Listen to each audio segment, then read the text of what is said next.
اسرائیل کا ایران میں میزائل حملہ، حماس کے سربراہ اسماعیل ہنیہ شہید۔ اسماعیل ہنیہ کو تہران میں ان کی قیام گاہ پر نشانہ بنایا گیا۔ میڈیا رپورٹ کے مطابق تہران کے مرکز میں میزائل حملہ رات 2 بجے کے قریب ہوا۔ حملے میں ان کا محافظ بھی جاں بحق ہو گیا۔ اسماعیل ہنیہ ایرانی صدر کی تقریب حلف برداری میں شرکت کے لیے ایران گئے تھے۔ نماز جنازہ کل تہران میں ہوگی، تدفین جمعے کو دوحہ میں ہونے کا امکان۔ ایرانی سیکیورٹی حکام نے اسماعیل ہنیہ کے قتل کی تحقیقات شروع کر دیں۔ نتائج جلد سامنے لانے کا اعلان۔ ایران میں 3 روزہ سوگ۔ سپریم لیڈر آیت اللہ خامنائی نے کہا کہ اسماعیل ہنیہ کے قتل کا بدلہ لینا تہران کا فرض ہے۔ اسرائیل نے اپنے لیے سخت سزا کی بنیاد فراہم کی۔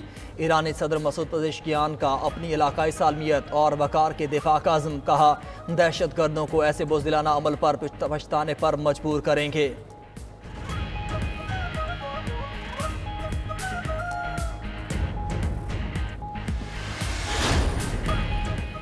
اسماعیل ہنیہ کی شہادت۔ مولانا فضل الرحمان نے جمعہ کو اسرائیل مخالف ملک گیر احتجاج کی کال دے دی۔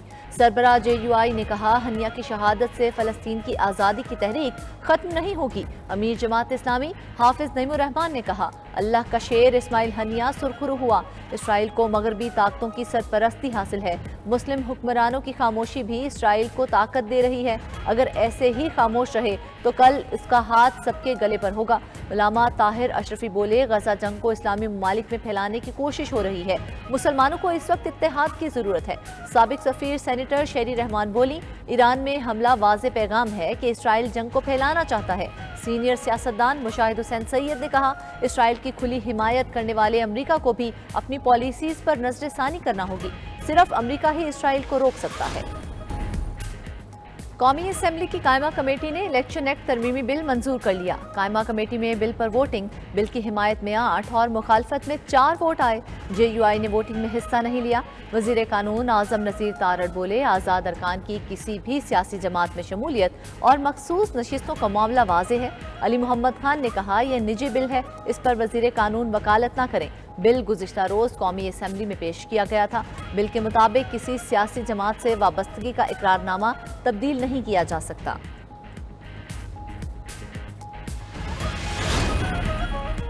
چیئرمین FBR کا قبل از وقت ریٹائرمنٹ لینے کا فیصلہ۔ ذرائع کے مطابق چیئرمین FBR ملک زبیر امجد ٹوانا نے ریٹائرمنٹ کا مراسلہ لکھ دیا۔ وزیر اعظم، وفاقی وزراء اور سیاسی جماعتوں کی جانب سے FBR کی کارکردگی پر مسلسل تنقید کی جا رہی تھی۔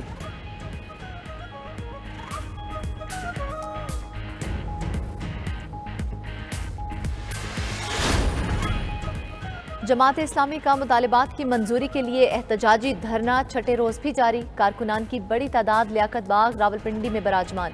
حکومت اور جماعت اسلامی کے درمیان مذاکرات تعطل کا شکار۔ دوسری بیٹھک آج ہونے کا امکان ہے۔ امیر جماعت اسلامی حافظ نعیم کا مطالبات کی منظوری تک دھرنا ختم کرنے سے انکار۔ شرکاء سے خطاب میں کہا IPP سے معاہدے حکومت کی مجبوری نہیں، نالائکی اور کرپشن ہے۔ ادھر جماعت اسلامی کراچی نے گورنر ہاؤس کے باہر دھرنا ملتوی کر دیا۔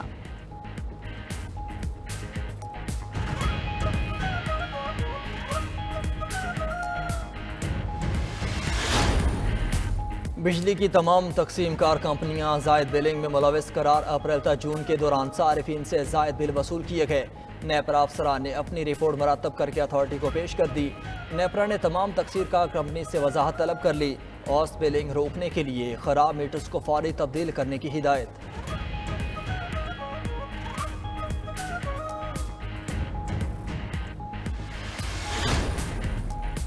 مہنگائی کے ستائے عوام پر ایک بار پھر بجلی بم گرانے کی تیاری۔ بجلی کی قیمتوں میں 2 روپے 63 پیسے فی یونٹ اضافے کا امکان۔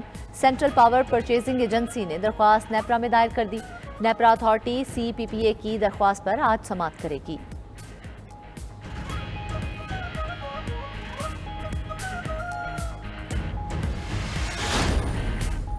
عالمی مارکیٹ میں خام تیل کی قیمتوں میں کمی۔ پاکستان میں عوام کو ریلیف ملنے کا امکان۔ کل سے پیٹرولیم مصنوعات کی قیمت میں 11 روپے فی لیٹر کمی متوقع۔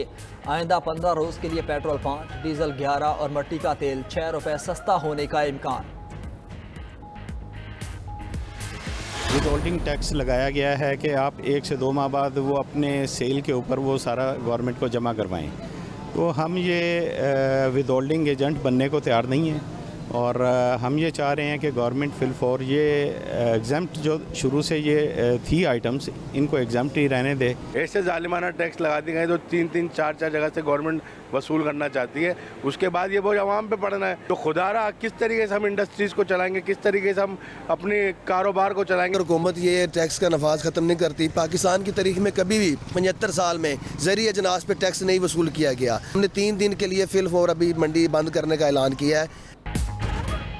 وتھ ہولڈنگ ٹیکس کے خلاف غلہ منڈیوں کی ہڑتال.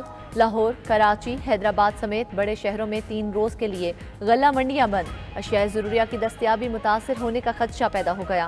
اجناس کے تاجروں نے دالوں، چاول اور مسالہ جات پر ود ہولڈنگ ٹیکس اور سیلز ٹیکس بڑھانے کا اقدام واپس لینے کا مطالبہ کر دیا.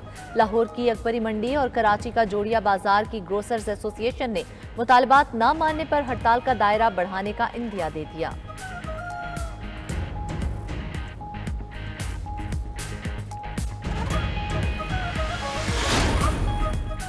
کرم میں حالیہ واقعات. وزیر داخلہ نے دونوں گروپس کے سرکردہ شخصیات پر نمائندہ وفد کو ملاقات کے لیے بلا لیا. محسن نقوی کا افسوسناک واقعات پر سخت تشویش کا اظہار.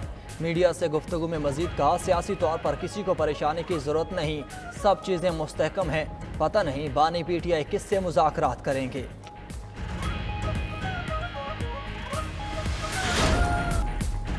پی ٹی آئی کو جلسے کی اجازت نہ دینے سے متعلق کیس. اسلام آباد ہائی کورٹ کا ضلع انتظامیہ کو شو کاز نوٹس جاری کرنے کا عندیہ.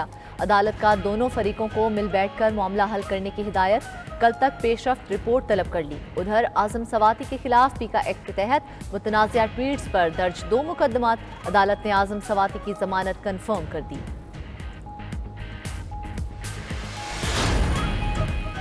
بلوچستان میں مانسون کا حالیہ اسپیل 12 جانے لے گیا. پی ڈی ایم اے کی رپورٹ جاری. بارشوں اور سیلابی صورتحال سے چھتیں اور دیواریں گرنے سمیت مختلف واقعات میں 31 افراد زخمی بھی ہوئے. مجموعی طور پر 263 مکانات کو نقصان پہنچا.